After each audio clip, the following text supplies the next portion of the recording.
Na-shutdown si Victor Wembanyama versus Suns. Hindi makapaniwala yung ibang mga analyst na nalimit lang si Wemby sa 9 points versus sa isa sa mga worst team pagdating sa defense. Ang Suns ang isa sa merong pinakamataas na opponent points na pang-apat sila sa buong liga.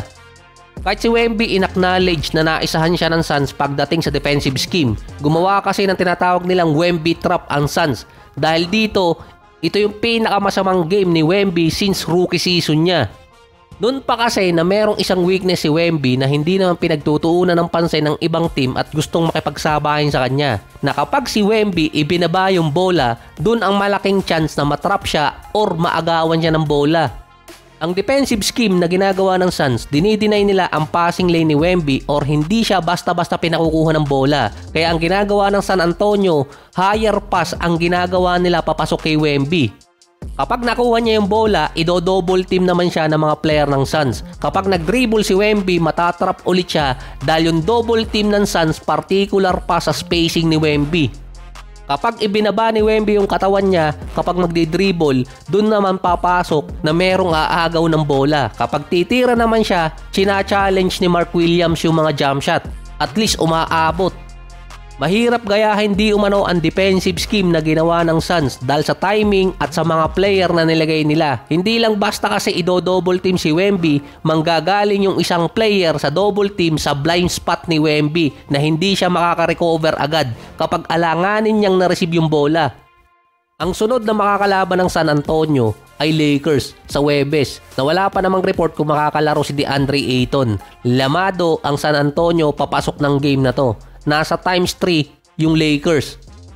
Iiwasan di umano ng San Antonio na magkaroon ng back-to-back na talo. Lunes pa naman sa Pilipinas nangyaring nakuha nila yung unang talo versus Suns. Malas pa naman daw yung malunisan. Si Dylan Harper langya nabati na naman. Kakasabi ko lang last time na humahabol kay Edgecombe, biglang na injured, nagkaroon ng calf strain injury si Harper at ilang linggong mawawala sa lineup. Possible pagbalik niya, nakakalaro na rin si De'Aaron Fox. Ang Houston Rockets naman makakatapat ngayon ang rival nila sa kanilang division na Dallas Mavericks. 3-game winning streak ang Houston. Nakaka-recover na after ng ilang games nila. Sila din ang number 1 offensive team sa buong liga sa ngayon. Sa loob yun ng 5 games, sila ang number 1 team pagdating sa points per game, behind sa kanila ang Sixers at Miami. Dahil yun sa 3 games nila versus Raptors, Nets at Celtics. Bukod kay Derek White na kasama sa mga trade rumors ngayon papuntang Houston na nandun din si Holiday, nasa 34 days na lang din bago magsimula ulit ang trade season dahil mawawala na yung mga restriction. 2 point guard pa rin ang kinukonek dito sa Houston. Yung una si Ja Morant. Base kasi kay Draymond Green, parang silent protest yung ginagawa ni Morant kontra sa kanyang team. Ang iniintay na lang kung si Morant ay magre-request ng trade paalis ng Memphis. Wala namang kasing report kung ano ba talaga nangyari sa kanya sa Memphis para mainis siya sa kanyang coach. Hindi babagay din si Morant sa Rockets dahil mas preferred ng Houston ang 3-point shooter na point guard. Nasusulat yun sa report. Saka mahirap din kunin si Morant dahil sa contract at masisira yung lineup ng Houston.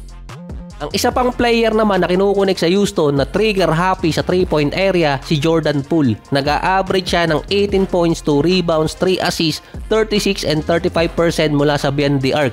Hindi siya nagko-compliment kay Zion bilang off-the-bench player.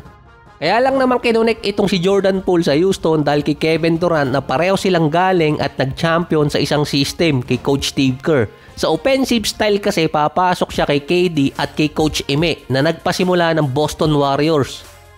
Meron kasing isang weakness pa ang Houston kahit sila ang number 1 team sa offensive rating dahil sila ang merong pinakakonteng 3 points attempt. Kapag tinanggal mo or hindi naglaro doon si Kevin Durant, magkakaproblema doon ang Houston. Kahit kukonti ang kanilang attempts mula sa beyond the arc, sila naman ang may pinakamataas na percentage, 45%, almost 14 out of 30 per game. Ang Rockets din ang pang-5 sa field goal percentage na nasa almost 50% din. Kevin Durant at Sengun lang yung may mataas na percentage dahil yung stats ng Rockets na nasa 50% sa field, nakakabulag yung stats na yon dahil meron sila mga player na pinalalaro ng nasa 7 or 5 minutes lang pero nasa 50% shooting kaya tataas.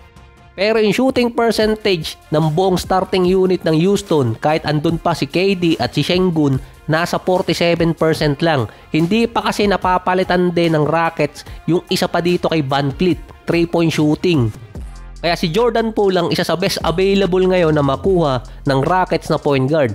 Pero ang isa pa dun, yung ugali nga ni Jordan Poole, masyadong trigger happy.